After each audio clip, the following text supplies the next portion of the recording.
Hello students, welcome. पिछले class में हमने ओवरलैपिंग देखा था ऑर्बिटल्स के बारे में। ठीक है, ऑर्बिटल्स को ओवरलैपिंग हमने कंप्लीट किया था। आज हमारा टॉपिक है हाइब्रिडाइजेशन। ठीक है, अब हाइब्रिडाइजेशन क्या कंसेप्ट है, ठीक है, और हाइब्रिडाइजेशन की ज़रूरत क्यों हुई। एक्चुअली हाइब्रिडाइजेशन ये पॉलिंग ने सजेस्ट किया है, और हाइब्रिडाइजेशन एक थियोरेटिकल कंसेप्ट है।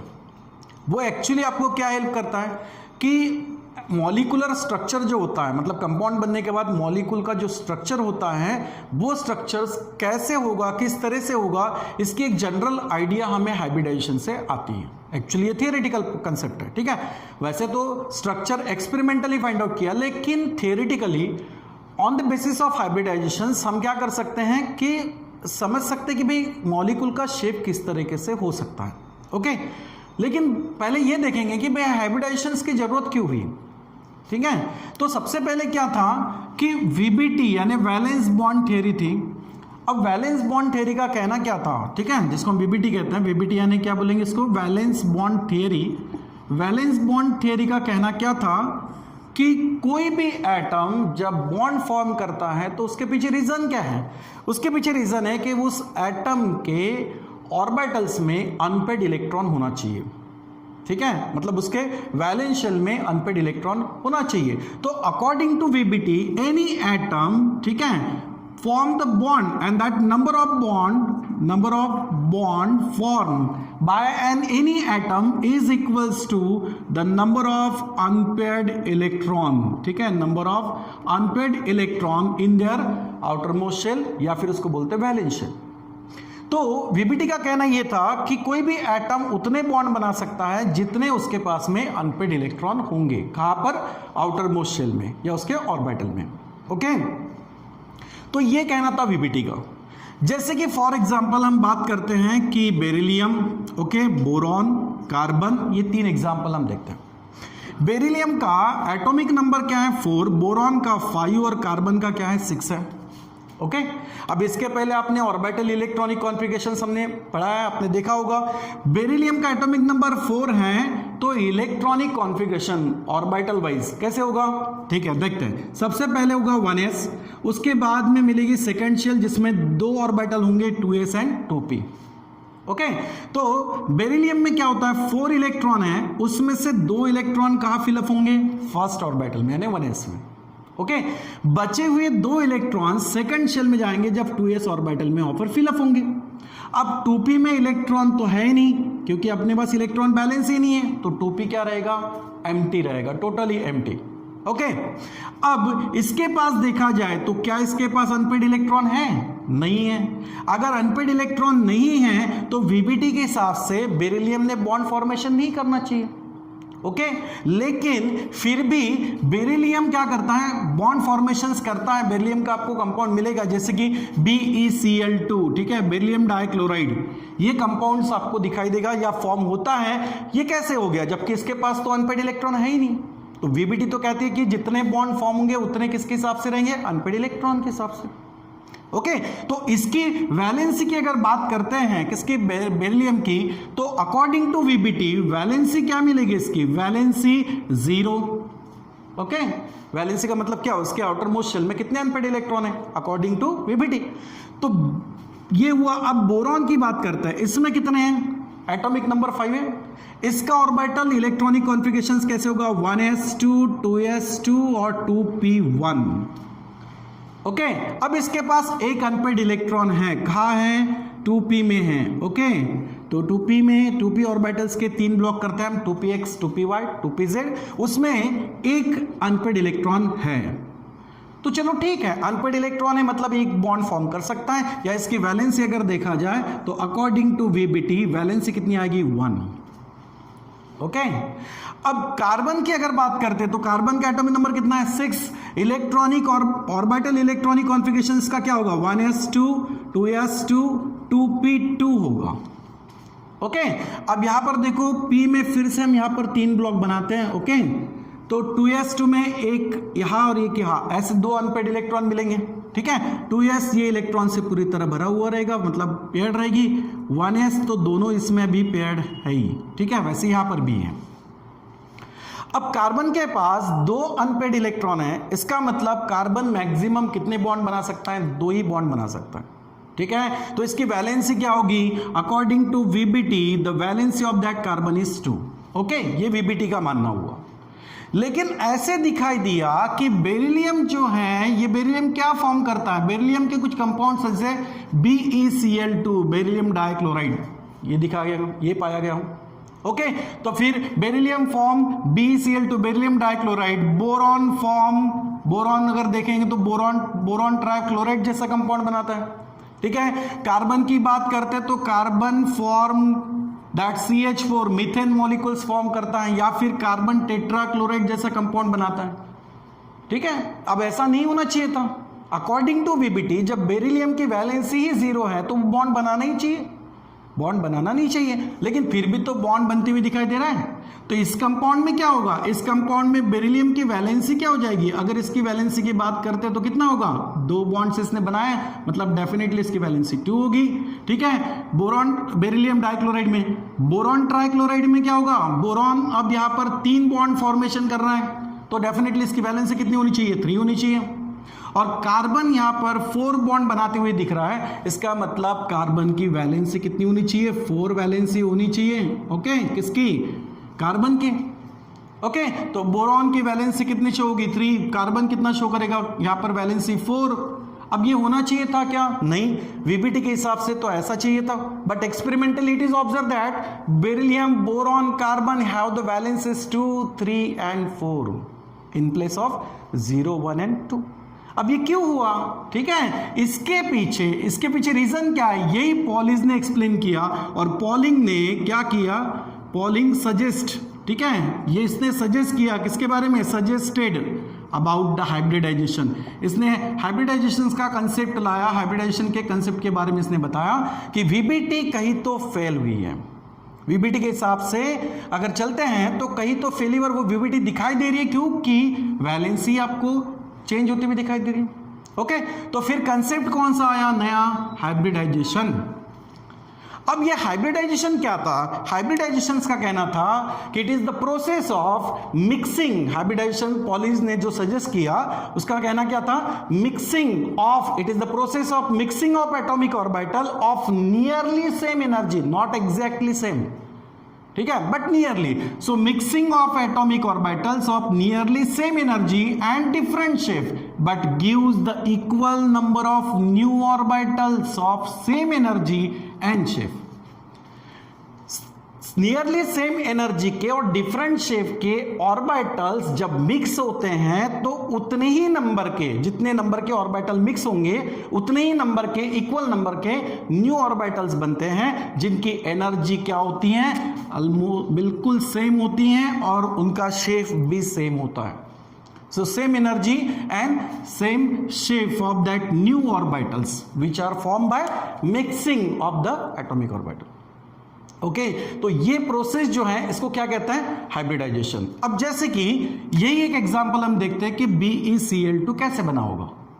एक्चुअली हाइब्रिडाइजेशन जो देखा जाए तो डिफरेंट टाइप्स ऑफ हाइब्रिडाइजेशन यहां पर दिखाई देंगे, ठीक है। जैसे कि कॉमन अगर हम टाइप्स ऑफ हाइब्रिडाइजेशन देखते हैं, ठीक है, कुछ some common types of hybridization अगर देखेंगे, कुछ जनरली जो ज्यादा यूज होते हैं, ठीक है, तो वो कौन कौन से होते हैं?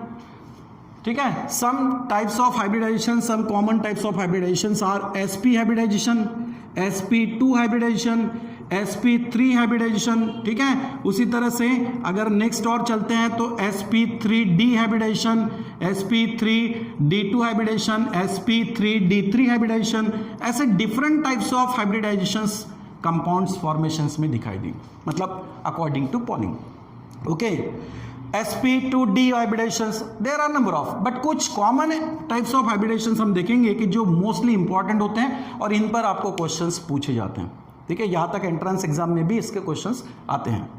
अब हम बात करेंगे सपोज BeCl2 का, ये कंपाउंड कैसे बना? वीबीटी के हिसाब से तो बनना ही नहीं चाहिए था, लेकिन हाइब्रिडाइजेशन के हिसाब से ये कंपाउंड बनता है, ठीक है। अब वो कैसे? सो फॉर एग्जांपल हम बात करते हैं, ठीक है, फॉर एग्जांपल क्या बात करेंगे? फॉर्मेशन ऑफ, जैसे पहला एग्जांपल देख लेते हैं, फॉर्मेशन ऑफ BeCl2, ये कैसे बन गया? ये कैसे बना? यहां पर कौन सा हाइब्रिडेशन होगा इनमें से, ठीक है। देखते हैं, सबसे पहले जो बॉन्ड बना रहा है सेंट्रल एटम वो कौन है, बेरिलियम है, तो उसका इलेक्ट्रॉनिक कॉन्फ़िगरेशन देखते हैं। ओके, कौन सा, ग्राउंड स्टेट और एक्साइटेड स्टेट। क्या होता है बताता हूं मैं, ग्राउंड स्टेट, ठीक है, एंड एक्साइटेड स्टेट, ठीक है, ground state and excited state electronic configuration, ठीक है, ground state and excited state electronic configuration of beryllium. देखते हैं क्या होगा। बेरिलियम का एटॉमिक नंबर कितना है, 4, तो इसका ground state electronic configuration according to VBT ऐसा भी आएगा 1s2 2s2 2p0। चलो ये ठीक है, ग्राउंड स्टेट तक तो इसका इलेक्ट्रॉनिक कॉन्फ़िगरेशन ठीक है, बराबर। लेकिन जब बेरिलियम 2 बॉन्ड बना रहा है 2 क्लोरीन के साथ में, तो कैसे बने होंगे, क्या होता है, जैसे ही क्लोरीन बेरिलियम को अप्रोच करता है इलेक्ट्रॉन शेयरिंग के लिए, इसको एनर्जी मिलती है और उससे क्या होता है, 2s का एक इलेक्ट्रॉन प्रमोट होता है, कहां पर, 2p में, यहां पर ट्रांसफर होता है।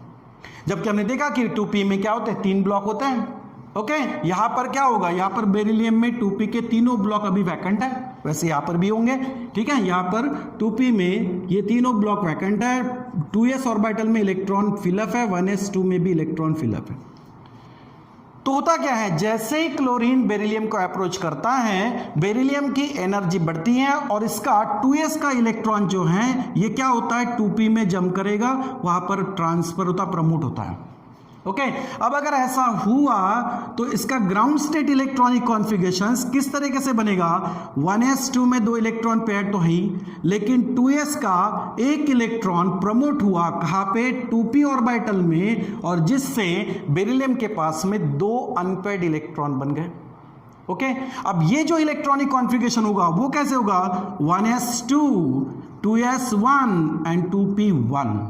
अब इसको क्या कहेंगे, it's excited state electronic configurations, ठीक है। एक्साइटेड स्टेट में बेरिलियम का इलेक्ट्रॉनिक कॉन्फ़िगरेशन ये हो गया, समझ में आया। जैसे ही क्लोरीन बेरिलियम को अप्रोच कर रहा है, बेरिलियम का इलेक्ट्रॉन 2s में से एक क्या हो रहा है, प्रमोट हो रहा है, कहां पर, 2p ऑर्बिटल्स में, जिससे बेरिलियम के पास अब 2 अनपेयर्ड इलेक्ट्रॉन बन गए। ओके, अब यही तो अनपेयर्ड इलेक्ट्रॉन क्या होते हैं, इन्हीं ऑर्बिटल्स का मिक्सिंग होता है, mixing of atomic orbitals of nearly same energy, s और p, ये ऑर्बिटल्स का क्या होता है, मिक्सिंग, और मिक्स होने के बाद equal number of new orbitals का फॉर्मेशन होता है, जिनकी एनर्जी और शेप क्या होती है, सेम होती है।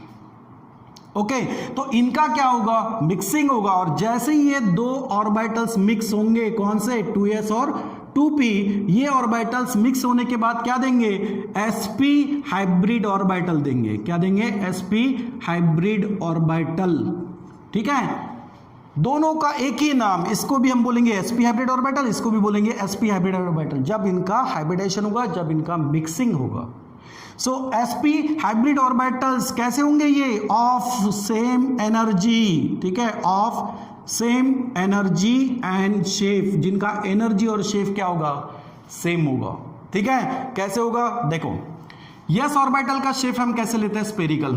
ओके, तो ये हो गया 2s ऑर्बिटल, या s ऑर्बिटल भी बता सकते हो आप, ठीक है।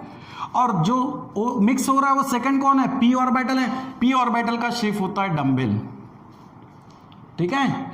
अब ये 2 ऑर्बिटल्स क्या होंगे, यहां पर मिक्स होंगे, और मिक्स होने के बाद इनका ओवरलैपिंग होगा, और ओवरलैपिंग होने के बाद इनसे जो न्यू ऑर्बिटल्स मिलेंगे, जिसको हमने क्या कहा, sp हाइब्रिड ऑर्बिटल, ये कैसे होंगे, it is of same energy and same shape. तो s और p, इसका हुआ sp ओवरलैपिंग, ठीक है। यहां पर क्या होगा, sp ओवरलैपिंग होगा, ये ओवरलैपिंग हमने पिछले क्लास में देखा था, sp ओवरलैपिंग होगा, और जिससे 2 हाइब्रिड ऑर्बिटल बनेंगे, ठीक है, 2 हाइब्रिड ऑर्बिटल बनेंगे, जिसको बोलेंगे हम sp hybrid orbital, sp hybrid orbital. Okay, इसको कहते हैं लोब, ये है लार्जर साइज का लोब, और ये जो है ये स्मॉलर साइज का लोब, यानी इस लार्जर साइज का स्मॉलर लोब इधर आएगा, और ये लार्जर साइज का जो स्मॉलर लोब है वो इस तरफ आता है।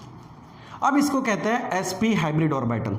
ओके, समझ में आया। ये sp हाइब्रिड ऑर्बिटल किसके बन गए, बेरिलियम के बन गए। अब यही sp हाइब्रिड ऑर्बिटल आगे क्या होते हैं, ओवरलैप होते हैं किसके साथ, क्लोरीन के साथ। अब थोड़ा क्लोरीन के बारे में देख लेते हैं। क्लोरीन का एटॉमिक नंबर कितना है, 17। इलेक्ट्रॉनिक कॉन्फ़िगरेशन जनरल तो हम लिखते हैं 287, ओके।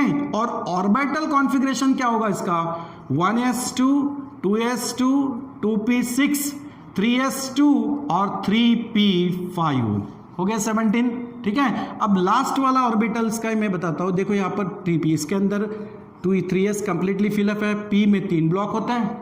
अब सबसे पहले तो अनपेड इलेक्ट्रॉन भरे जाएंगे, ठीक है, पॉली एक्सक्लूजन प्रिंसिपल से। और उसके बाद पेयरिंग होगा, इलेक्ट्रॉन पेयरिंग होगा, हो गया 5 इलेक्ट्रॉन। अब इसके पास, क्लोरीन के पास 3p ऑर्बिटल में एक अनपेड इलेक्ट्रॉन है, ओके। इसको हम क्या कहेंगे, 3px 3py और 3pz। ये जो ऑर्बिटल है इसमें एक अनपेड इलेक्ट्रॉन है जो क्लोरीन को पेयर करना है। तो क्लोरीन ये इलेक्ट्रॉन शेयर करेगा, किसके साथ होगा शेयरिंग, ये इनके साथ में, sp हाइब्रिड ऑर्बिटल, जिसमें एक इलेक्ट्रॉन s से आया है, एक इलेक्ट्रॉन p ऑर्बिटल से आया है, बराबर। अब ये दो sp हाइब्रिड ऑर्बिटल जो हैं ये ओवरलैप होंगे, किसके साथ होंगे, 3p orbitals of that chlorine, okay. तो ओवरलैपिंग कैसे होगा, देखो ये जो है कौन सा ऑर्बिटल्स है, ये sp hybrid orbitals of beryllium, ये बेरिलियम का sp हाइब्रिड ऑर्बिटल है, ओके। इसके पास एक अनपेड इलेक्ट्रॉन और इधर भी एक अनपेड इलेक्ट्रॉन है। अब ये ओवरलैपिंग होगा, किसके साथ ओवरलैपिंग होगा, 3p orbitals of the chlorine. और p का शेप क्या होता है, डंबल होता है। यानी यहां पर क्या होगा, एक तरफ इस तरीके से क्लोरीन एटम्स के p ऑर्बिटल से ओवरलैपिंग होगा, इलेक्ट्रॉन पेयर्ड होगी और बॉन्ड फॉर्मेशन होगा, ओके। यहां पर बॉन्ड फॉर्मेशन हो गया। ओवरलैपिंग कौन सा हुआ, इसका sp हाइब्रिड ऑर्बिटल, और क्लोरीन ने क्या यूज किया, अपना p ऑर्बिटल। तो ओवरलैपिंग कौन सा हुआ, sp-p ओवरलैपिंग, ओके। सिमिलरली इधर भी क्या होगा, दूसरा क्लोरीन एटम भी बॉन्ड फॉर्मेशंस करेगा बेरिलियम के साथ में, और इस तरफ भी ओवरलैपिंग होगा, sp-p ओवरलैपिंग हो गया। और इस तरीके से फिर बेरिलियम डाइक्लोराइड का क्या हुआ, फॉर्मेशन हुआ। लेकिन बेरिलियम डाइक्लोराइड का फॉर्मेशन होने के लिए सबसे पहले सेंट्रल एटम जो बेरिलियम है ये हाइब्रिडाइज होता है और न्यू हाइब्रिड ऑर्बिटल्स का फॉर्मेशन करता है, nearly of same energy and same shape. और फिर जो हाइब्रिड ऑर्बिटल्स बनते हैं वो ओवरलैप होते हैं नेबरिंग एटम से, उसके ऑर्बिटल से। तो बेरिलियम के sp हाइब्रिड ऑर्बिटल्स ओवरलैप होते हैं, किससे ओवरलैप हुए, p orbitals of each chlorine atom and form the 2 bond. और इस तरीके से बेरिलियम एक तरफ क्लोरीन और दूसरी तरफ भी क्लोरीन से क्या करता है, 2 बॉन्ड फॉर्मेशन करता है, ओके। अब एक लास्ट बात ध्यान रखना कि जब भी बॉन्डिंग होता है, जब बॉन्ड फॉर्मेशन होता है, तो ये जो इलेक्ट्रॉन पेयर बनी हुई है एंटी पैरेलल स्पिन से, ओके, ये इलेक्ट्रॉन पेयर क्या करती हैं, एक दूसरे को रिपेल्ड करती हैं, इनके बीच में रिपल्शन होता है। तो मॉलिक्यूल क्या करता है, ये ऑर्बिटल्स क्या होते हैं, ऑर्बिटल इस तरह से अरेंज हो जाते हैं कि उनके बीच जो रिपल्शन हो रहा है वो कम से कम हो, यानी वो कंपाउंड या वो मॉलिक्यूल स्टेबल हो। तो ये इलेक्ट्रॉन पेयर एक दूसरे को रिपेल्ड करती हैं और ऐसे अरेंज हो जाती है कि इनके बीच का रिपल्शन मिनिमाइज होता है। तो एक्सपेरिमेंटली ये देखा गया कि इनके बीच जो एंगल यहां पर बनता है, this angle is of 180 degree. और 180 डिग्री एंगल होने के वजह से बेरिलियम डाइक्लोराइड का जो शेप पाया गया है वो कैसा है, इट्स अ लीनियर शेप। इसका जो शेप है वो कैसा है, लीनियर शेप है। मतलब हाइब्रिडाइजेशन वैलेंसी को करेक्ट एक्सप्लेन कर ही रहा है, साथ में हाइब्रिडाइजेशन कंसेप्ट से मॉलिक्यूल का स्ट्रक्चर भी समझ में आ रहा है कि वो कौन से शेप का होगा और बॉन्ड एंगल भी कितना होगा, okay. So it is the advance of VBT. तो वीबीटी कहीं तो फेल हुई है, जिसके लिए पॉलिंग ने सजेस्ट किया किसके बारे में, हाइब्रिडाइजेशन के बारे में, कि भाई कंपाउंड जो बन रहे हैं वो अकॉर्डिंग टू हाइब्रिडाइजेशन हो रहा है, हाइब्रिडाइजेशन से हो रहा है, ओके। तो इस तरीके से जैसे कि पहला हाइब्रिडाइजेशन आपने अभी पढ़ा या मैंने आपको बताया कि sp हाइब्रिडाइजेशन यहां पर हुआ है, क्यों, क्योंकि सेंट्रल एटम के हाइब्रिड ऑर्बिटल कौन से बने हैं, sp, तो इसको बोलेंगे sp हाइब्रिडाइजेशन, ओके। समझ में आया। So this is the first type of hybridization, that's a sp we have to complete. ठीक है, अब इसी तरह से नेक्स्ट हाइब्रिडाइजेशन को भी हम देखेंगे नए एग्जाम्पल के साथ। समझ में आया बच्चों? ठीक है, इसको अच्छे से याद करो। ठीक है, चलो, थैंक यू वेरी मच।